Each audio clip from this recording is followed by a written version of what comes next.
Please join me in welcoming Joe Gonzalez, our presenter for the evening.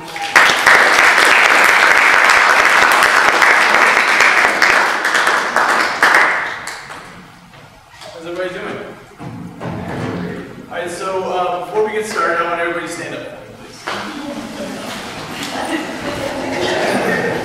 Get a good stretch in. It's kind of warm in here. It's also kind of humid. But I want you to turn to two different people and ask them what they had for lunch today.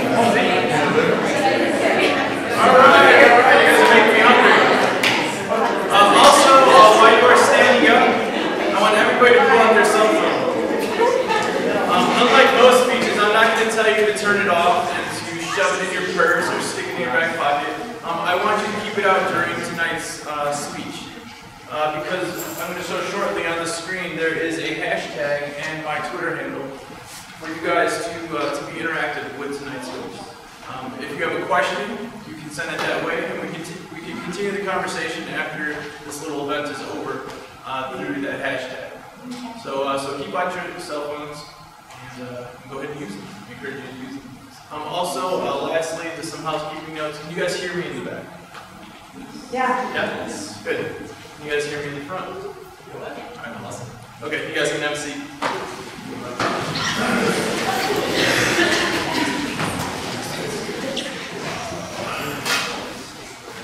Alright, Liz, you ready? Yep. Okay. So, let's get started.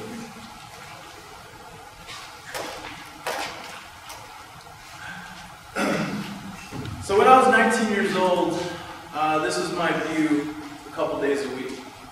I'd pull into the parking lot of IUN, right off Broadway and the highway, and I would sit in this parking lot and contemplate whether I go to class or not. You see, I would, the year before, I had failed out at Rio, and so I figured I'd go back to school and go back to school for art, because everybody told me I was good in high school at art, so I figured I could try my hand at it. But what I quickly realized is that when I went to class, everybody was way better than me.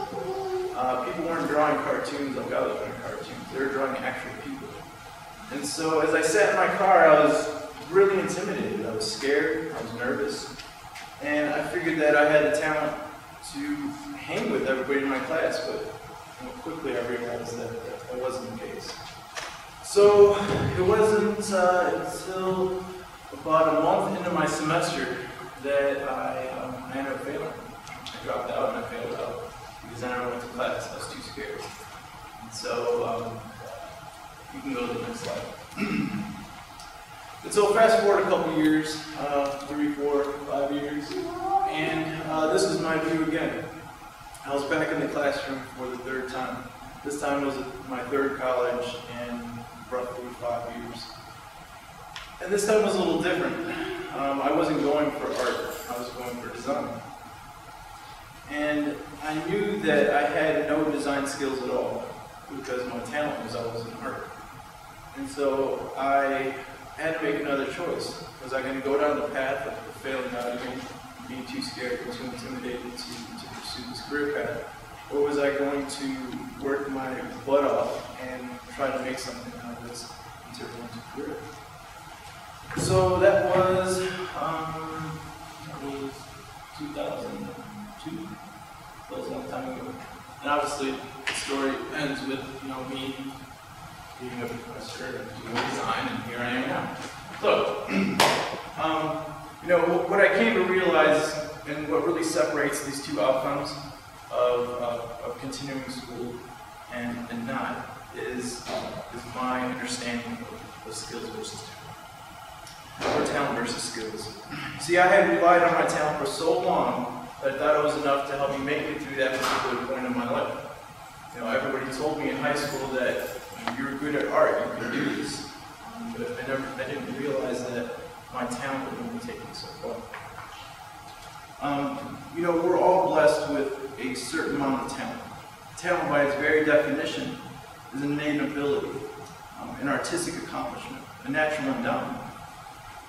You know, it's the foundation to our craft and our passion. You know, skill is what we use to amplify our talent. It helps enhances the best part of our talent and allows it to shine. So, is it better to have great skills or great talent? You know, I have this internal battle with myself to be comfortable with the talent that I have and not pursue my skills any further. and that desire kind of gets the best of me at times. You see, it's not an either-or situation. You know, many people argue that if you have great skills, you can go pretty far. Or if you're insanely talented, then you can make it in this industry. Well, that might be true a certain percentage of the time. The truth is that you need both. You need talent and skill. You see, the imbalance of talent and skill can lead to a plateau of growth. So unlocking your full potential is having a lifelong respect for skill. You know, when I was in high school, I ran track and I played basketball and I played football a little. But in track, I ran the 100 and the 200 and 400 meter relay, and I long jumped, and it was so hard for me, it was so challenging. And there was this guy on our team who was just naturally fast. You know, he would smoke everybody in practice, and he was just winning all the time. But it get to a point where he stopped practicing. He would just hang out, and you know, he would miss practice at times, and he wouldn't do much. And so shortly, or quickly, you know, his talent kind of caught up to him. But everybody else who was developing their skill, developing their technique of running, working really hard in practice, they started to pass him. And then all of a sudden, he wasn't the fastest kid anymore. And so, you know, I think it's human nature to reach a point of being content with the talent and the skills that we acquired up to a certain point of life. You know, when we become comfortable or rely on this level that we've built up, is when we become stagnant, mediocre, even ordinary. This is when performance fails and creative blocks form, and the overall desire begins to fade.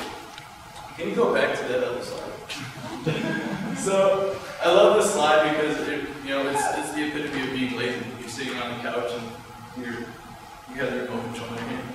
But it's also funny because whenever I see stock images like this, I always think to myself, I'm like, how did that dude get that job? You know, it's like, I just always imagine his buddies sitting around his apartment and his other roommates, and they're like, hey, I got this gig, and I don't need to work out, and I just go there and play with this remote, and they take pictures of me. I don't know, that's completely off the subject. I love finding stock photography like this. I actually have a whole light box that's filled with weird and wacky stock photography. Alright, so back to what we're talking about. You know, building skills are so important, and how come everybody doesn't do it? Why are we all running around filling up our toolbox with new tricks? I want to unpack 3 points that we must consider when consciously building our skills. And the first one being hardworking. I love this quote by the great director of Saatchi & Saatchi. He says, "Nobody cares about your ideas. It's the execution that's everything."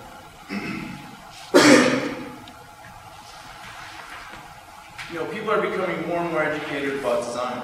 They can spot when something's off, when the color's not right, when the type just doesn't fit. You know, as creatives, it's our jobs to deliver flawless creative all the time. And we can thank retailers for this, we can thank the internet, manufacturers. Design as a whole in our country and around the world is starting to become more and more common, you know, and especially good design. So it's our job to always deliver that.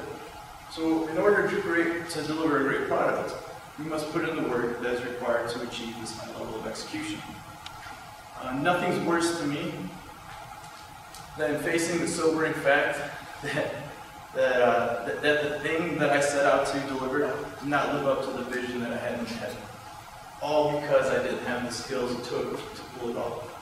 You know, there's been many logos that I've designed that I have come up with great sketches, but when I go to turn it into vector artwork, it just doesn't turn out.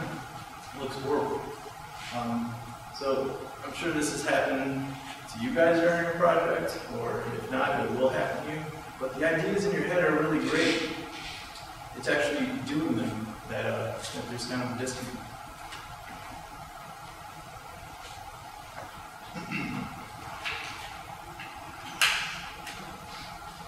You see, fine-tuning our talents by the way of sharpening our skills means studying technique, learning about the latest technologies, drawing something over and over and over again so that it becomes ingrained in muscle memory, watching tutorials, asking questions, asking for help, engulfing yourself into the process. This is a tremendous amount of action, but it's required, and it's what separates the amateurs from the pros.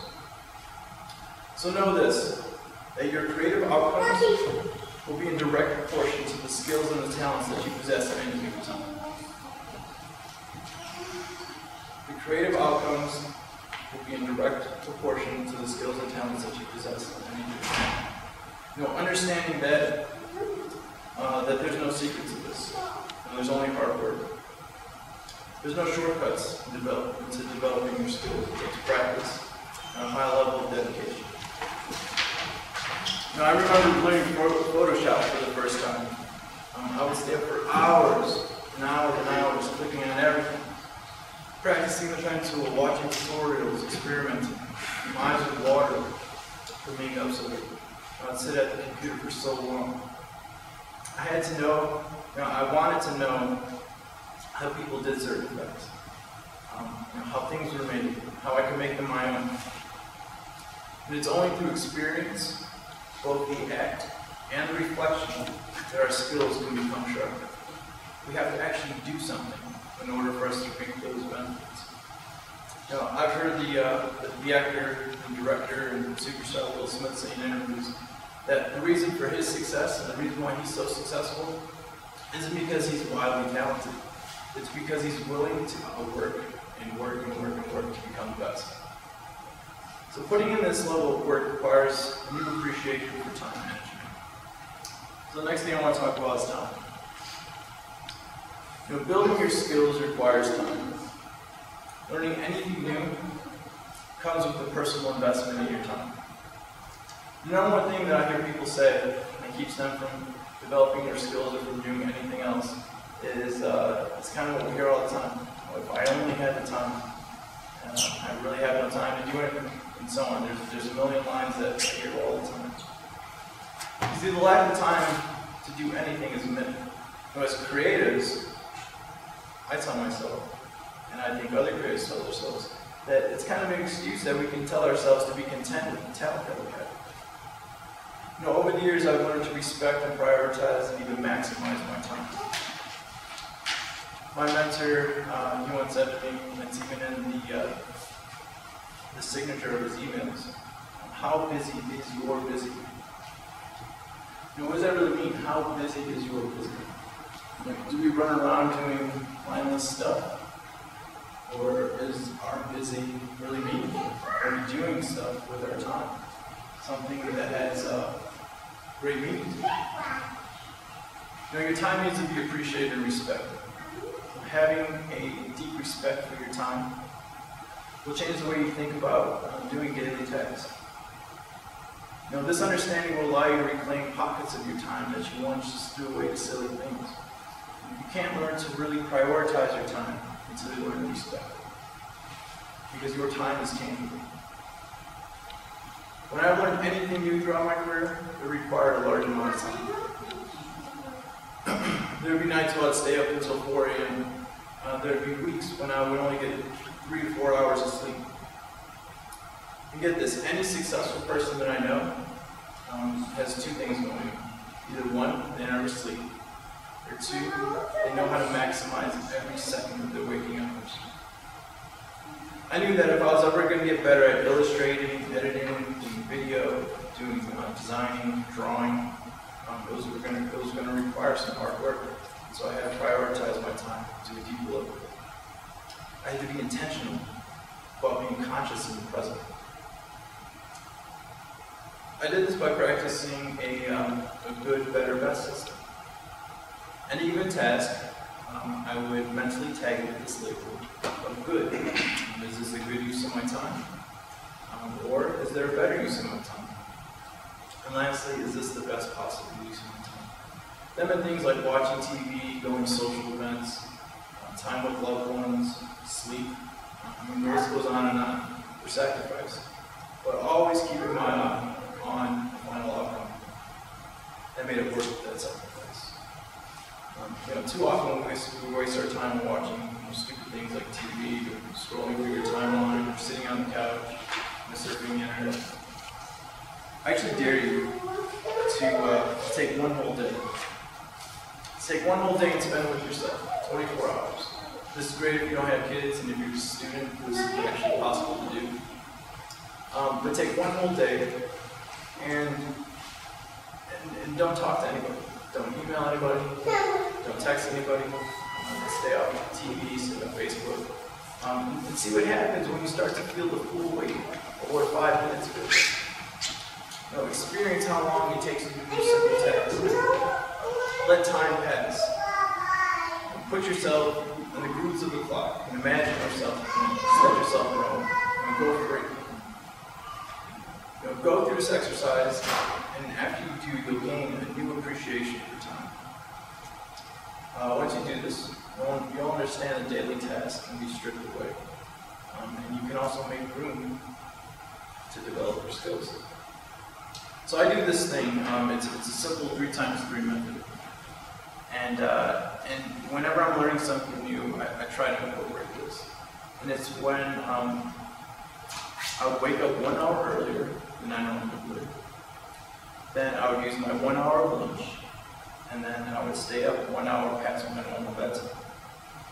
So if we do some 8th grade math, we do that 3 times 3, so 3 hours a day, times 3 days a week, that's 9 hours. Imagine what you could learn in 9 hours a week. Imagine doing that 5 days. 5 days a week. 3 times 5 days a week. Throw in some weekends in there. I had a C average in math, so I couldn't tell you how many more hours that would be on top of the 60 hours. But you can imagine. You can imagine the possibilities of what happens when you start to take your time seriously and you do something like that. When you compound this time like that, then you really start to open up possibilities. So this process of developing skills eventually turns into something greater, and that would be critical. If you do something long enough, it eventually becomes part of you. It gives you purpose, it gives you fulfillment. Living a creative life means becoming one with the daily act of developing your talent by way of exercising your skills. And I love this quote by Lawrence Jacks. It's kind of long, but I'm only going to show the tail end of it. I'll read it to you here. A master in the art of living draws no sharp distinction between his work and his play, his labor and his leisure, his mind and his body, his education and his recreation. To himself, he always appears to be doing both. He hardly knows which is which. You get this. He simply pursues his vision of excellence through whatever he's doing and leaves others to determine whether he's working or playing. And that kind of sums up a creative life, a creative lifestyle. You just do it because it's part of you. It's in you. You see, living a creative life is a constant act of learning and doing to the sheer level of craft. It's the act of doing it because you love it. And the byproduct of this lifestyle, is a reward of subconscious skill building. It's building a lifelong library of skills in your head. No longer does it become work. No longer do you have to really carve out time because it's all the time that you do things.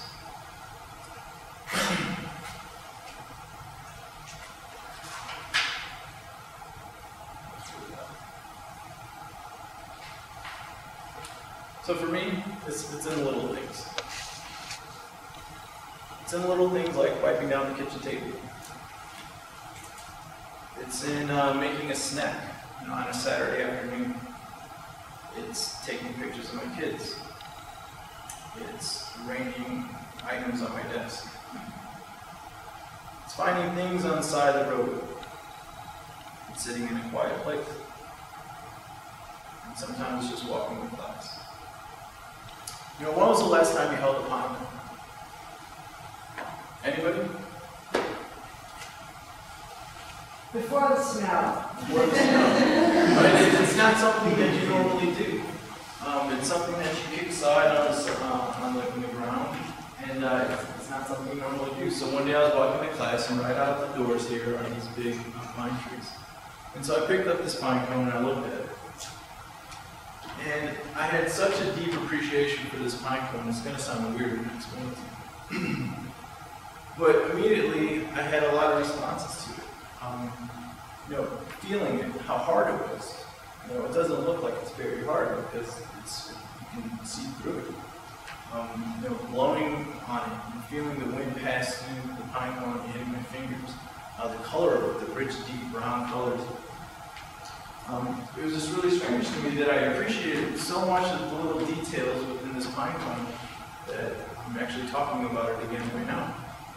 But I think that's part of living a creative life, is that you have these desires to know more, to really appreciate the details. And so,